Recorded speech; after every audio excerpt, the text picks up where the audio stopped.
meron pa po yung kanal na ginagawa para sa tubig po. So, please be careful as you step outside ay hindi mo ubusan tapos ang ginagawa natin.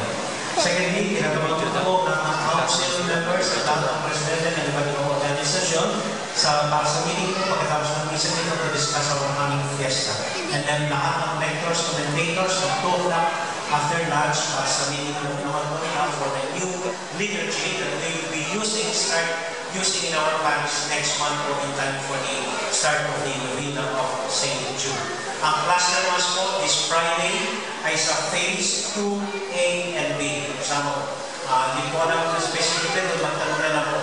Walang misa dito sa Friday, kundi sa cluster 2A and B. And then I just want to share this with you. I hope you don't get tired and you don't get impatient when we read the many names for our intentions for the masses. These are not just hindi po mga ordinaryong pangalan ito na walang mukha at walang buhay. Mga totoo po mga tao ito na may kanya-kanya silang kwento. And when I read them, I'm inviting you to pray with me for all these intentions. Like halimbawa, we've been praying for Direct Marilo Diaz-Abaya, the famous director po ng mga maraming award-winning films. Siya rin po ang volunteer director ng Men of Life. Nagpupunta po dito noon na libre, kahit panglas, hindi tumatanggap, just offering her services for the Word of God. At nagkaroon po siya ng cancer, umabot ng stage 4 yung cancer niya, at nasa buong katawan na po niya. We've been praying for her regularly. Now, I'm not saying dahil sa atin, at least dahil sa Diyos, just last Sunday po, tinext niya ako, she herself, texted me, praising God, na nung last siyang nagpatingin, bigla po clear ang lahat-lahat. I'm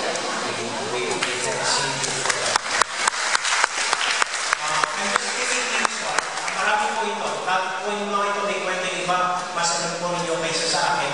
Si Leonard Sitchon, isang 7-year-old bata po, taga rito. Minsan nung nag-seminar po ako sa UST, bigla ko natagpuan yung mga auntie niya doon. Pareho kami na bigla, nandun kami sa UST. And then I learned nandun po siya sa UST Hospital.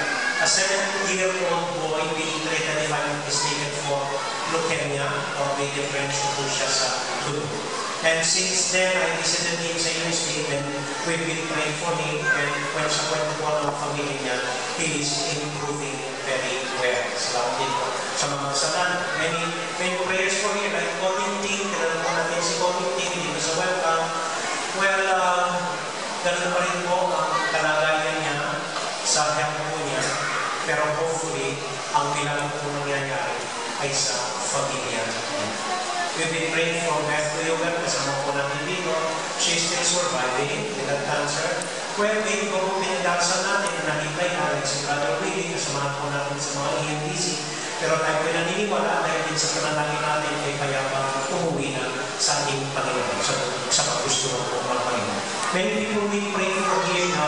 I'm sure sila na po yung kanina lang po, may umapit sa akin, yung ate niya, biglang nagkaroon ng kaibiganisip, yung nadinig ko yung mga pinagdarasal natin, nakiusap na isama yung pangalan nila sa mga pinagdarasal ko. Ako na po, ito po yung nakina yung tumay ko, alam ko po, maaaring kayo hindi, pero maraming bata po na nagmamano sa akin, na naniniwala ko silang mas matinding magdasal. Kasi po, yung lumalapit sa akin yung mga bata, inahawakan nila itong plaster, tapos sabi nila, kawawa ako.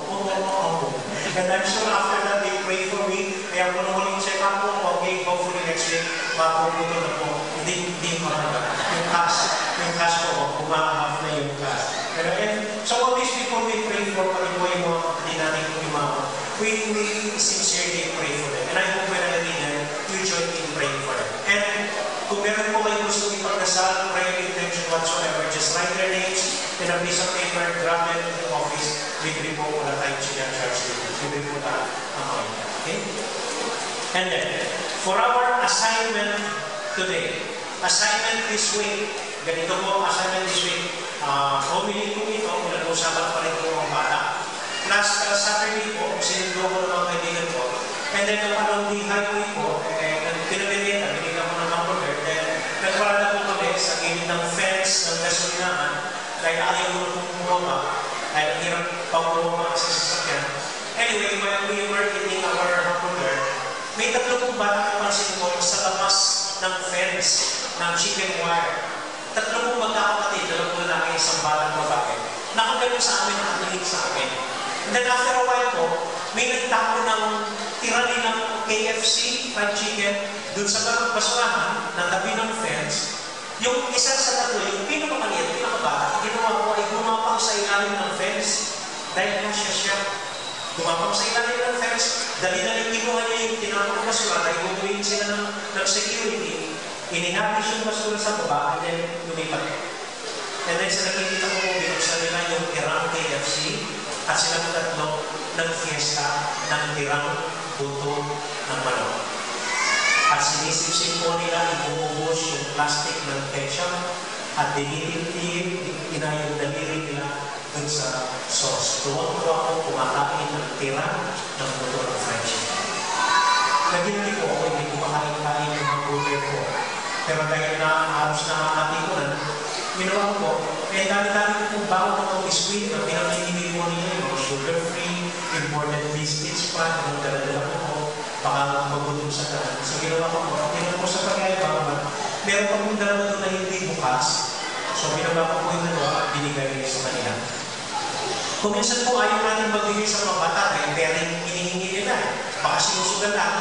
O kaya pag binigay mo, minsan ayaw man nila, tatakbo lang, hindi man lang magpapaslang. Alam mo mo yun, kahit ako minsan ayaw magbigay sa mga bata, kahit sa ganun ugali. Anyway, this one, hindi ako.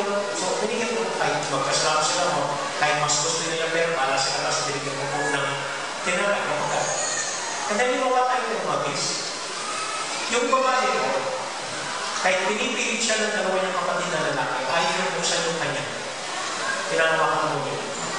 Tapos nakaganon sa chicken wire at hinihintay ko kami hanggang hindi kami nakaalis. At hanggang nakaalis na po kami, nandun pa rin siya sa chicken wire, walang tigil na gumagalaw sa akin. Tigil po ng tigil. Walang tigil po hanggang hindi kami nakaalis. So ito po ang assignment natin. Kung may makita po kayong isang batang maliit na tulubi sa daan, huwag na po kayo mag-isip ng ano, kahit ano lang kung mayroon na siya. Okay, ito po pag yung kung minsan sa mga batang lalaki, sinusunod lang o kaya meron kailangan nila.